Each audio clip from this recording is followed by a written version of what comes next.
It is time for The Last Word with Lawrence O'Donnell. Lawrence, it is a pleasure to speak to you live. We so rarely get the chance.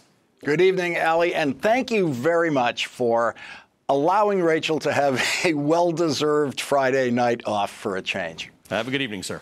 Thank you, Ali. This was Donald Trump's worst week as president, and no doubt the worst week of his life. The second worst thing a businessman or a politician can hear is, your accountant has immunity.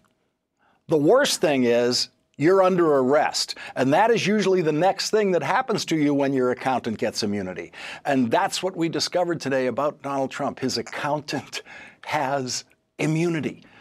Allen Weisselberg was Donald Trump's father's accountant, and then Donald Trump's accountant, and now has the title of Chief Financial Officer of the Trump Organization. Allen Weisselberg knows more about Donald Trump than all of Donald Trump's wives combined, and his children. Allen Weisselberg knows about every dollar of Donald Trump's income, and he knows what Donald Trump has done with every one of those dollars. Allen Weisselberg knows what has happened to every dollar that has come into any one of the many Trump businesses. Allen Weisselberg knows exactly how much federal tax and state tax those businesses have paid, how much federal tax and state tax Donald Trump has paid, and how much taxation those companies and Donald Trump have illegally failed to pay, if any.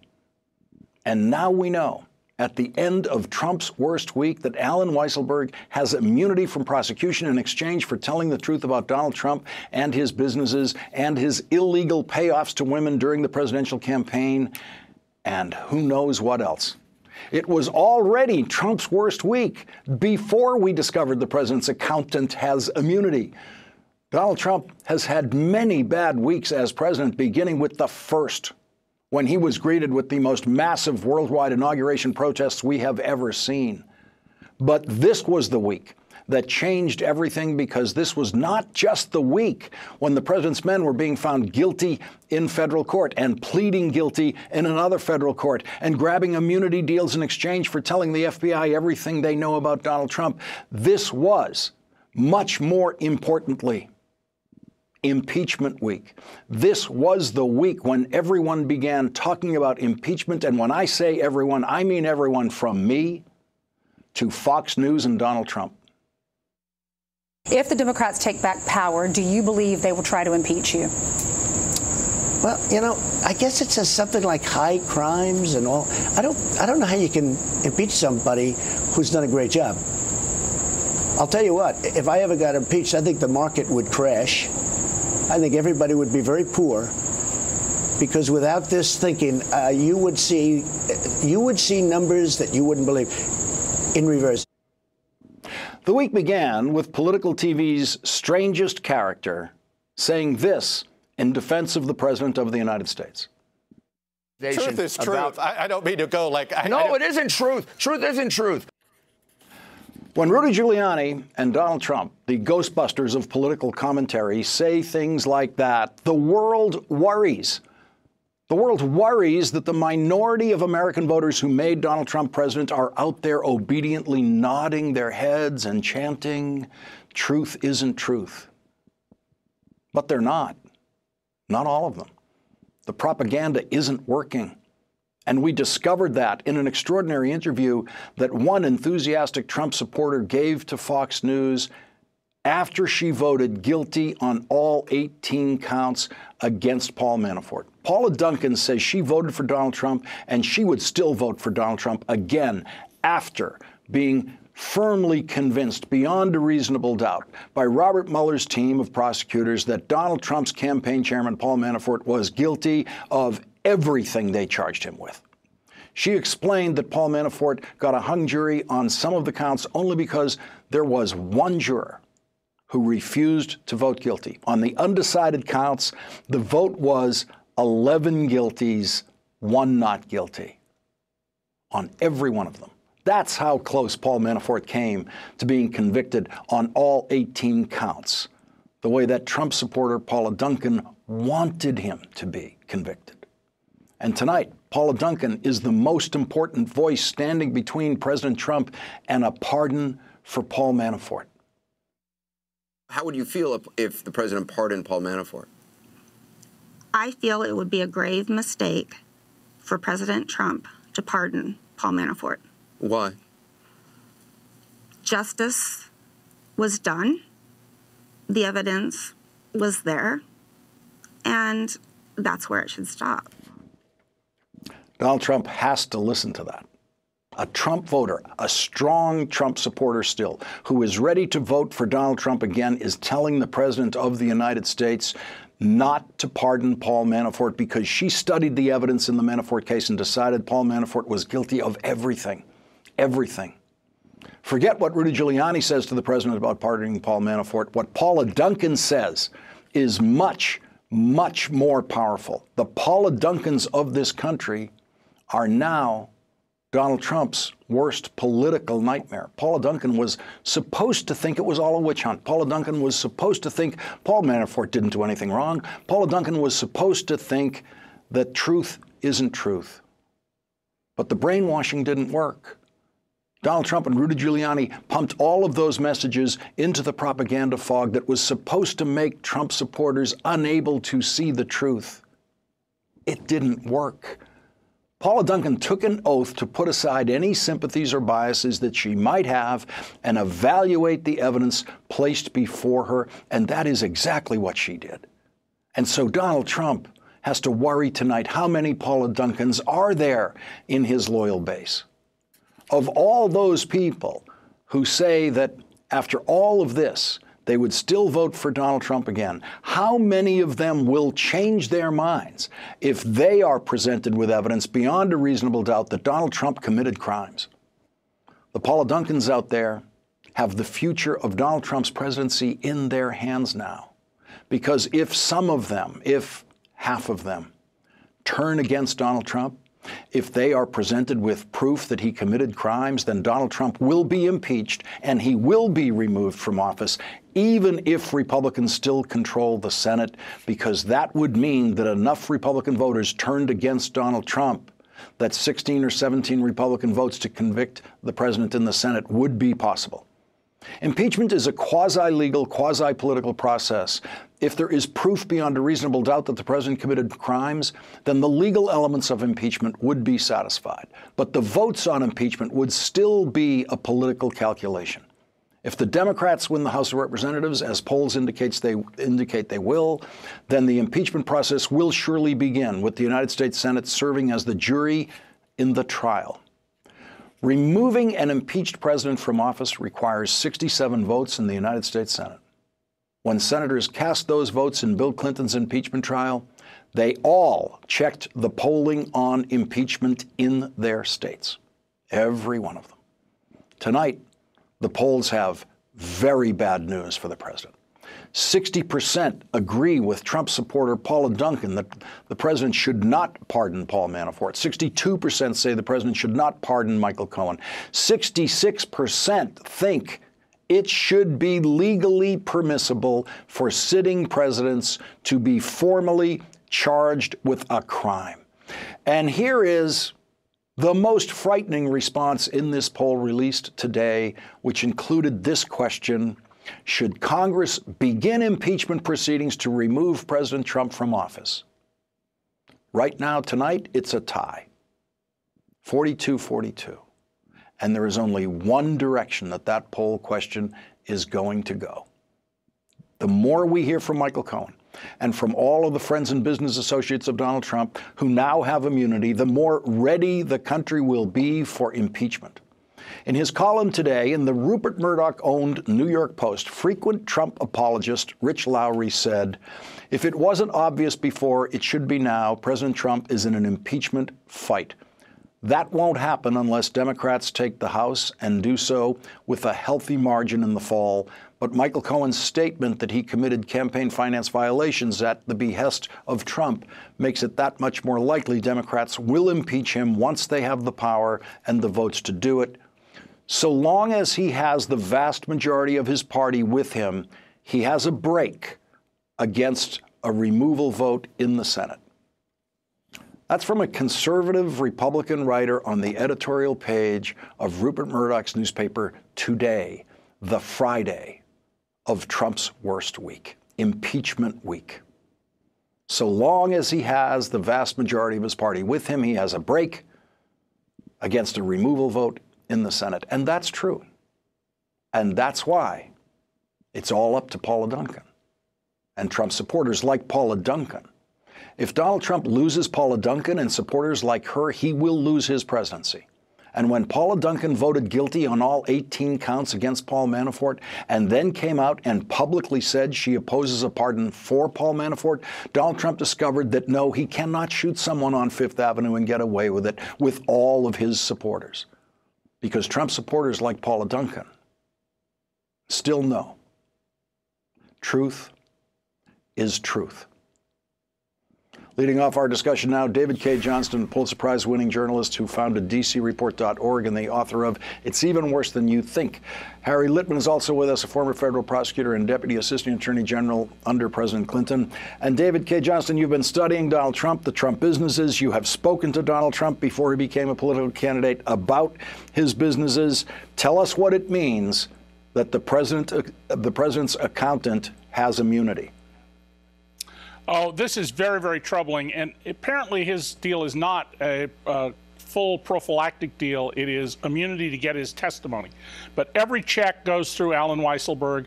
He is totally loyal. He uses the phrase, yes, Mr. Trump, 1,000%, that he agrees with him on things.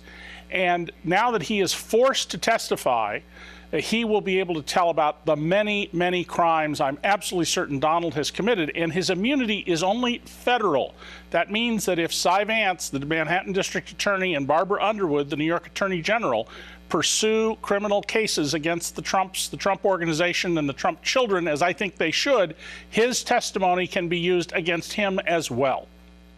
And Harry Litman, if you've been in these situations where you're working on a prosecution and an investigation, and at some point you get the accountant on your side, what does that open up?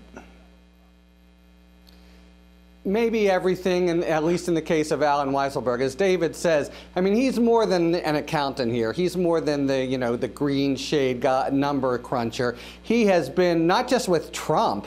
I mean, he's been with his father. He's sort of, you know, Robert Duvall to Al Pacino here. He was with the old man in the 80s. He was with Trump in the 90s when he almost went bankrupt. He knows how things are done.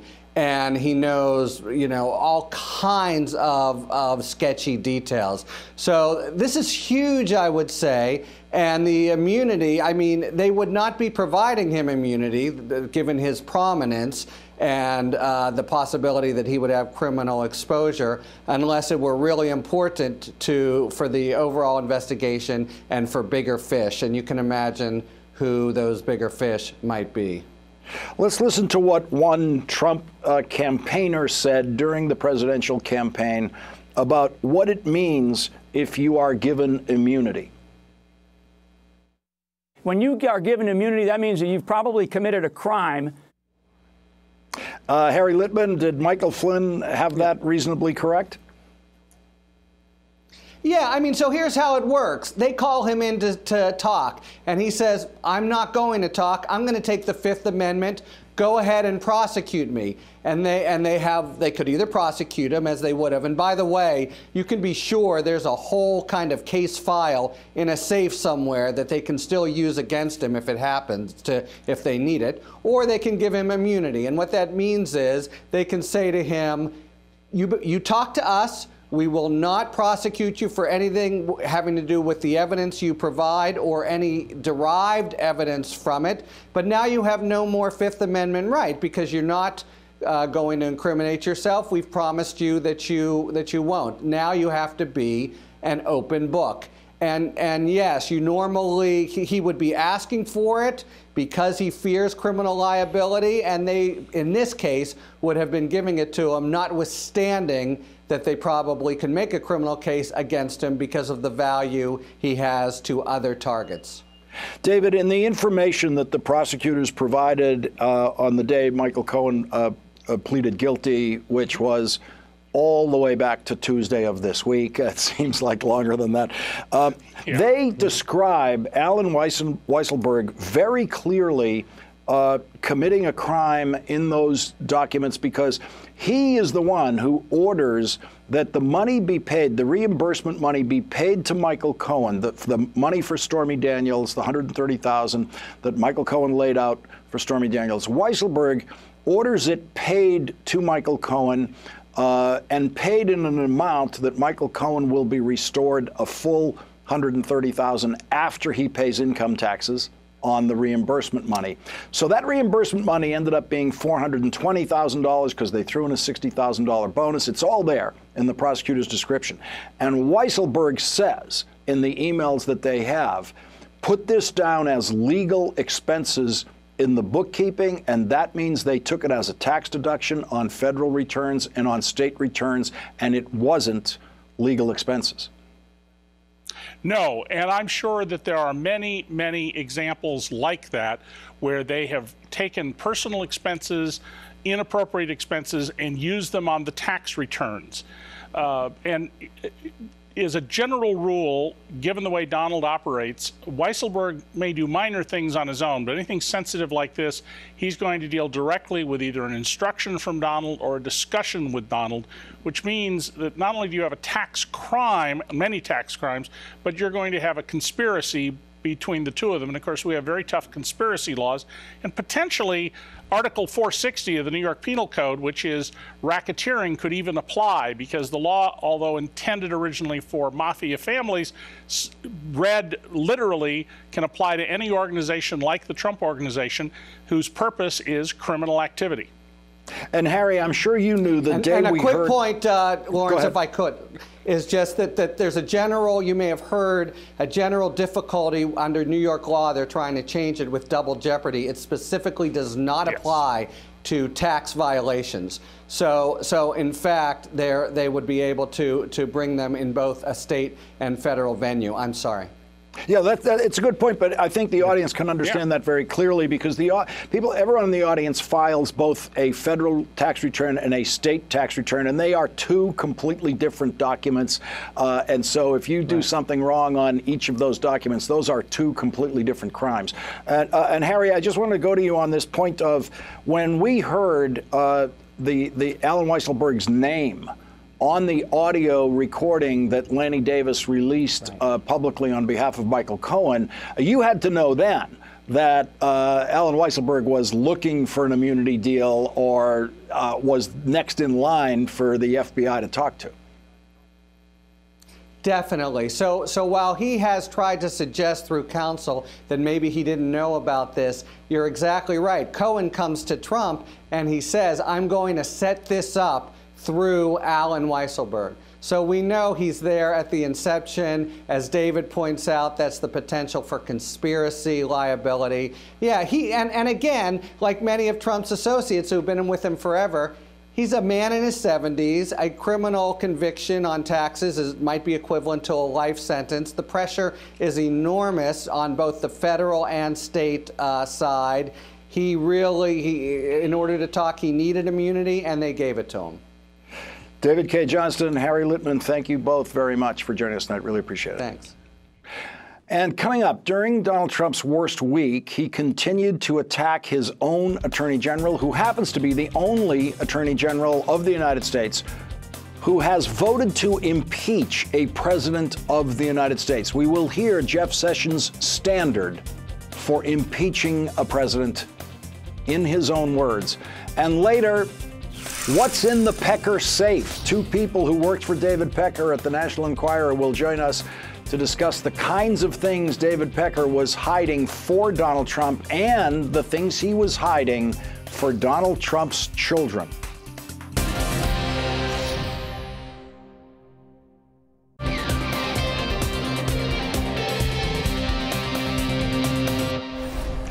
During Trump's worst week, the president has repeatedly attacked his own attorney general, Jeff Sessions, because the president believes that if he had an attorney general like Rudy Giuliani, there would be no special prosecutor, there would be no investigation of the president, and there would be no talk of impeachment this week. And the president is right. Jeff Sessions happens to be the only attorney general of the United States who has voted to impeach a president. At the end of the week that began with Rudy Giuliani saying truth isn't truth, it's worth taking a look back at the standard Jeff Sessions used when he decided to vote to impeach Bill Clinton for less than what Donald Trump was accused of this week. I believe there is such a thing as truth. I believe there is right and wrong. I believe our universe is ordered in that way. And when we lie, people are hurt. It always so, and it always will be so. And it demeans our justice system to have untruth spoken. And that's, I think, the thing that's most troubling about this entire affair. Joining us now, Jonathan Alter, columnist for the Daily Beast and an MSNBC political analyst, and Harry Litman is back with us. And Jonathan, put this week in historical perspective for us, both the history of the Trump presidency and what we know about presidencies that have turned that corner, as this one did this week, into the discussion of impeachment. Well, we don't know that this is definitely an inflection point. That's something that you have to have some historical context and perspective to know, is this a Saturday Night Massacre moment, to use a Watergate analogy? Is it maybe the moment when John Dean testified against Nixon before the Senate Watergate Committee, or when Alexander Butterfield revealed the tapes? It'll be a while before we know that. But what we do know, Lawrence, is that the horse is out of the barn. It is much, much harder, to mix a metaphor, for Donald Trump to get that toothpaste back in the tube now. In other words, for him to pardon Paul Manafort or for him to fire Bob Mueller is not going to end this investigation. You now have state and local authorities who can bring a case, and they can test even whether they can indict a president in the Supreme Court. The Supreme Court has never ruled on that. So, this could end with Manhattan DA Cy Vance indicting the president and then having that tested in the Supreme Court. There's a lot of different ways for this to go. What we do know is that it is not going to be ended precipitously by Donald Trump unless the Republicans hold the House of Representatives, in which case he will be emboldened in such a way that we will be living in much more of an authoritarian state, and he'll probably get away with whatever crimes he's committed. Harry Litman, we are seeing Republican senators who used to run to Jeff Sessions' defense abandon him. Lindsey Graham, chief among them, who is saying that, of course, the president deserves an attorney general that he has faith in. I think we all know what that would mean. Let's listen to what Senator Bob Corker said about this. He actually said it to Politico. He said, "It is apparent that after the midterms, he will make a change and choose someone to do what he wants done." If you were in the special prosecutor's office on that staff reading that assessment about what's going to happen after the midterms, how would it affect your investigation? Yeah, first of all, I found that stunning on the week, as you say, that was the sort of, dawn of impeachment week, and so many people, it felt like overall the dam was kind of breaking. You had several senators, especially Lindsey Graham, who had been very supportive of Sessions, all of a sudden come out and essentially wink and nod and say, Trump, you can fire him.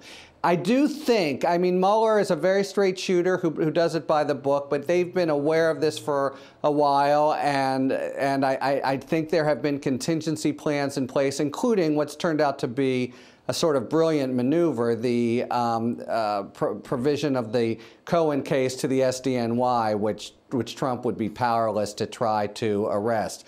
But I think he really telegraphed that after the midterms, he can sack Sessions. And once he's done that, by the way, even without a confirmed nominee, because that will be a bloody confirmation battle, he probably can put somebody in under the Vacancies Act who could be a boot on Bob Mueller's neck, or even Rosenstein. So, Lawrence, here's why what is protecting the rule of law is all of the people watching tonight and how much work they do on behalf of Democrats in their states to flip those districts. Because if the Democrats take the House, even if there is an interim attorney general who does the president's bidding, that person's life can be made a bloody hell through the subpoena power of the House of Representatives. He won't be able to move a fraction of an inch to do anything to impede the Mueller investigation without the House Judiciary Committee,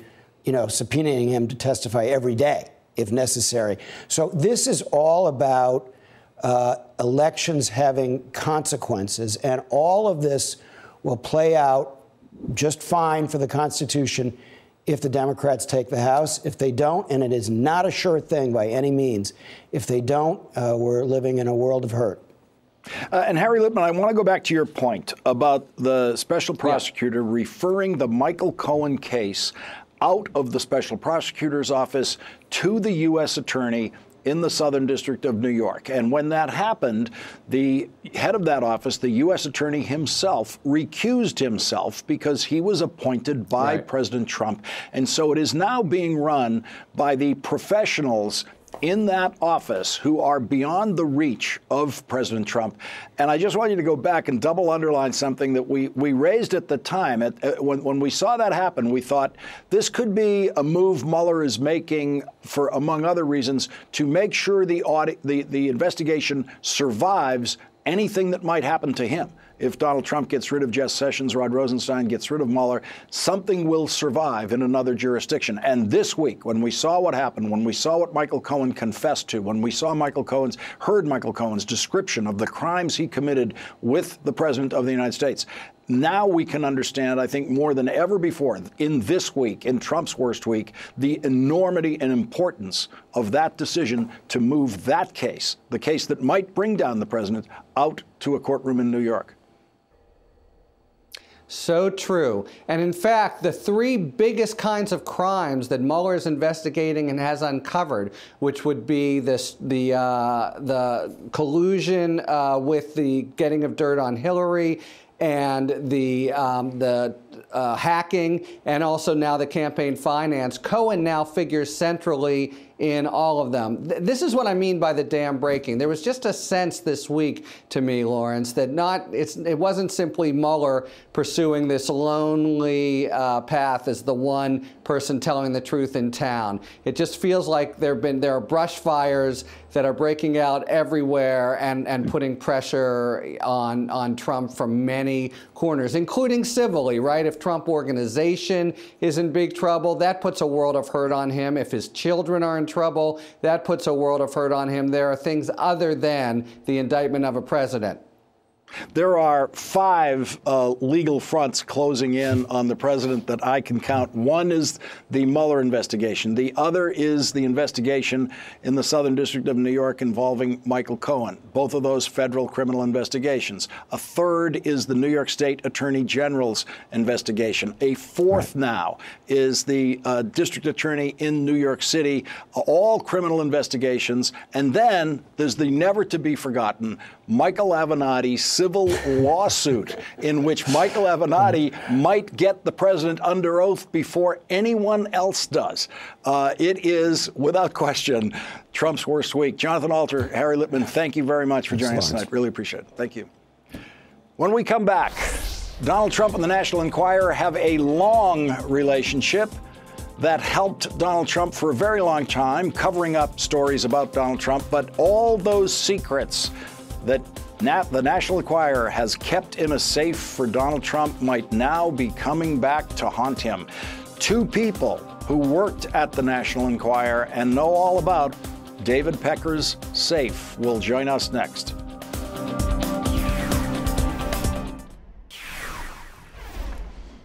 In Trump's worst week, the most fascinating new evidence that was reported was whatever was in David Pecker's safe. David Pecker, the boss of the National Enquirer, is reported to have kept a safe full of material about Donald Trump that he was hiding and would make sure was never published by the National Enquirer or anyone else. One report indicates that that safe was emptied after Donald Trump won the presidential election, and it is not clear tonight what David Pecker did with the contents of his safe that he was hiding for his friend Donald Trump.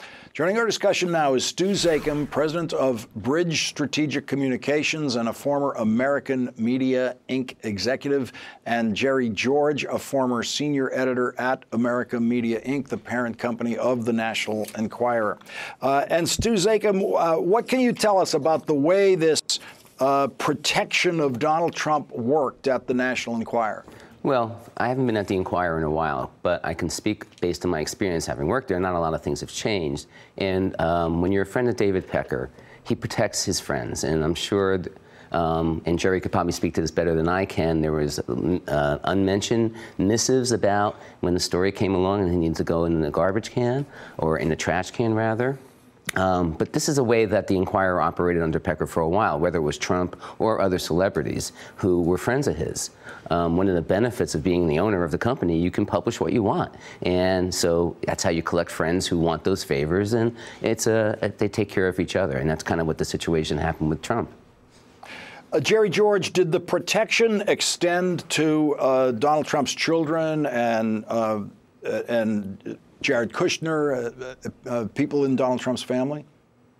Yes, Lawrence. The entire Trump-Kushner clan have been protected, for years by David Pecker at American Media. And in what ways? I mean, when did Jared Kushner or the Kushners become of interest to the National Enquirer so that there would be something to protect? Well, I mean, Donald Trump has always been a high-profile businessman and has, been presidential timber for many years. So by virtue of that, he and his family, besides their individual accomplishments, are also under the scrutiny of the American public. Stu Zakim, there's a report indicating that the safe was emptied after Donald Trump won the presidential election. What is your best guess about what happened to the contents of that safe?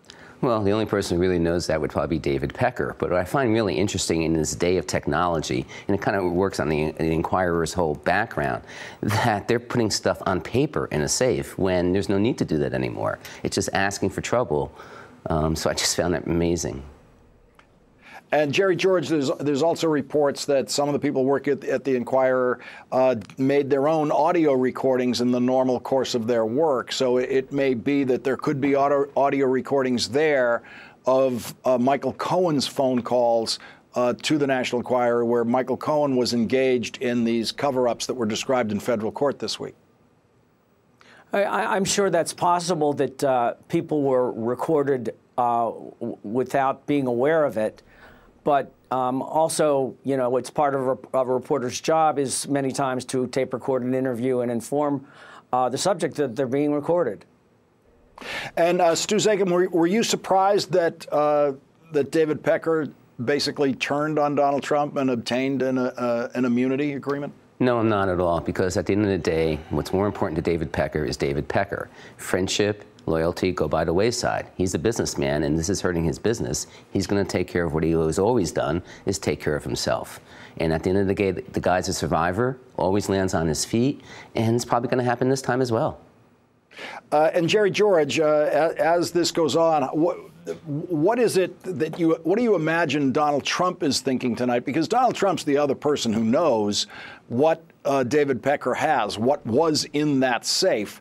And so Donald Trump knows what he's hoping won't emerge from that pile in the safe. And I guess you would tell the president that if David Pecker knows it, he's going to tell it to the FBI. Well, I think David Pecker has always relished the image of this maverick CEO that had the goods on important people, and his friendship with President Trump goes back probably 20 years. But I agree with Stu. When push comes to shove, David Pecker's going to look after himself first, and I think the friendship will go by the roadside. Well, it's based on the reporting, it sounds like push has come to shove. Jerry George and Stu Zakim, thank you both for joining us tonight. Thank you, Lawrence. And when we come back, where did Donald Trump learn his ethics.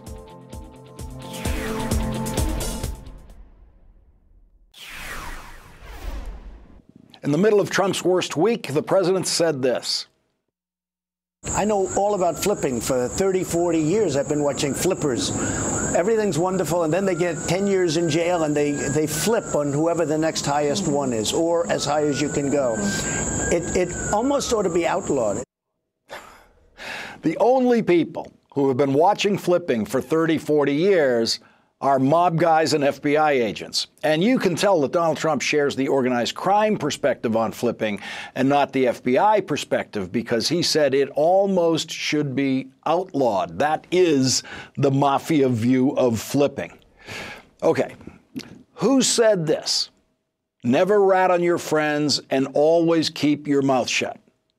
Donald Trump or... Look at me. Never rat on your friends and always keep your mouth shut. At the beginning of Trump's worst week, he did write a tweet calling John Dean a rat because John Dean decided to tell the truth under oath about President Richard Nixon when John Dean was Richard Nixon's White House counsel. No one in government called John Dean a rat then. Everyone in government thought John Dean was doing the right thing for the country by telling the truth, not Donald Trump. Donald Trump seems to have learned his ethics from his father, who was arrested at a Ku Klux Klan rally and was later charged by the federal government with civil rights violations in his real estate business. And Donald Trump apparently is a believer in the morality of the mafia. Do I have your loyalty? Yes, always, Godfather. That is basically the scene James Comey describes in the White House when the president sat him down alone and asked for his loyalty. And when Donald Trump didn't get James Comey's loyalty, he killed James Comey's career at the FBI. If you're a very old man from Utah, say, somewhere like that, and everything you know about New York City comes from gangster movies, you might think every guy in New York is like the Godfather. Orrin Hatch is 84 years old. He has spent the last 42 years of his life representing Utah in the United States Senate, and so he has led a very sheltered life as a Mormon bishop and as a United States Senator. And he seems to know as much about New York City as he knows about Mars. This week, Orrin Hatch said, I think most people in this country realize that Donald Trump comes from a different world. He comes from New York City. He comes from a slam-bang, difficult world. It is amazing. He is as good as he is. And with those words, no one has ever delivered a nastier insult to the 9 million Americans living in New York City, many of whom can trace their families back to the Dutch founders of New York City, who were very busy building this country long before anyone other than the native tribes knew that the place now called Utah even existed. They're not all like Donald Trump in New York City. Pulitzer Prize-winning columnist Nicholas Kristof will join us next.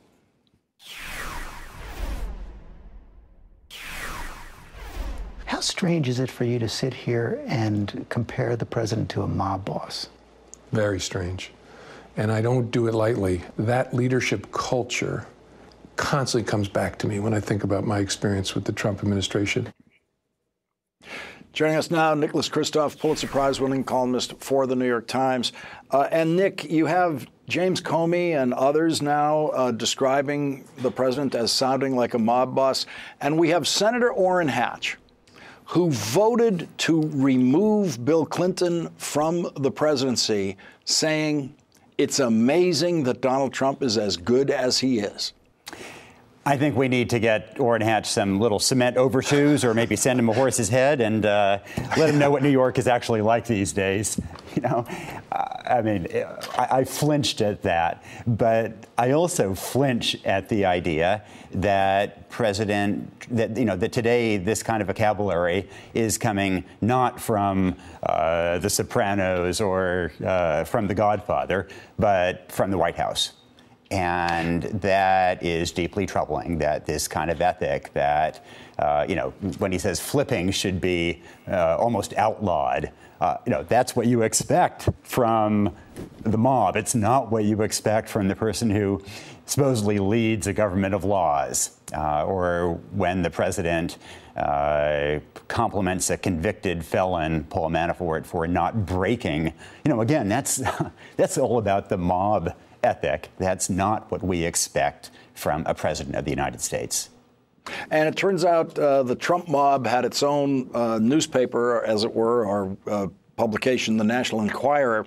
And I want to play some comments Donald Trump made during the presidential campaign, where he was accusing Ted Cruz's father as having been involved in the assassination of President Kennedy. And he actually got the Enquirer to do stories about Ted Cruz's father being involved in JFK's assassination. Let's listen to this now, knowing what we now know about the president's relationship with David Pecker, who was running the National Enquirer. Let's listen to this. There was a picture on the front page of the National Enquirer, which does have credibility. On the cover of the National Enquirer, there was a picture of him and crazy Lee Harvey Oswald having breakfast.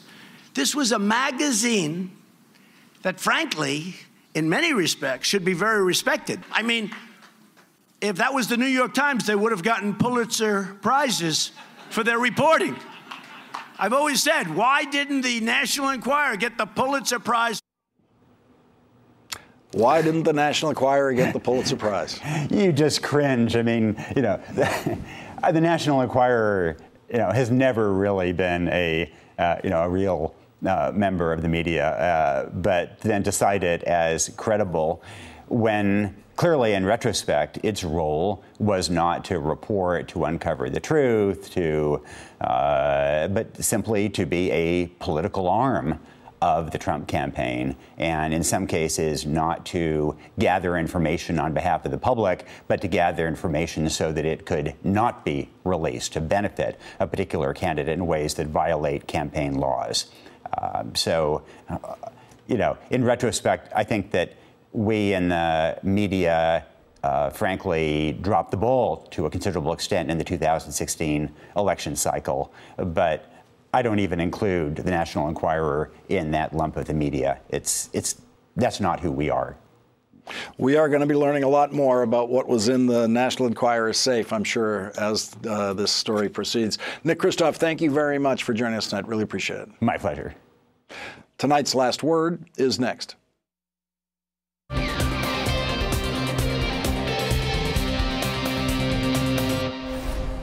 Time for tonight's Last Word on Trump's worst week.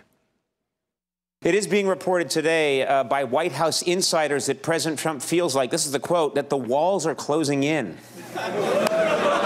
Yeah, when they heard this, Mexico stepped up and offered to help pay for those walls. Anything they can do. In an interview, President Trump said if he were impeached, everyone would be very poor. Yeah. After hearing this, Mike Pence said, not me, I'd get a promotion. Conan O'Brien's version of Mike Pence gets tonight's Last Word. Hi, I'm Nate Ryan, host of the NASCAR and NBC podcast. Every week, we're talking to drivers, crew chiefs, and other personalities in the NASCAR industry. So subscribe to the NASCAR and NBC podcast, available wherever you get your podcasts.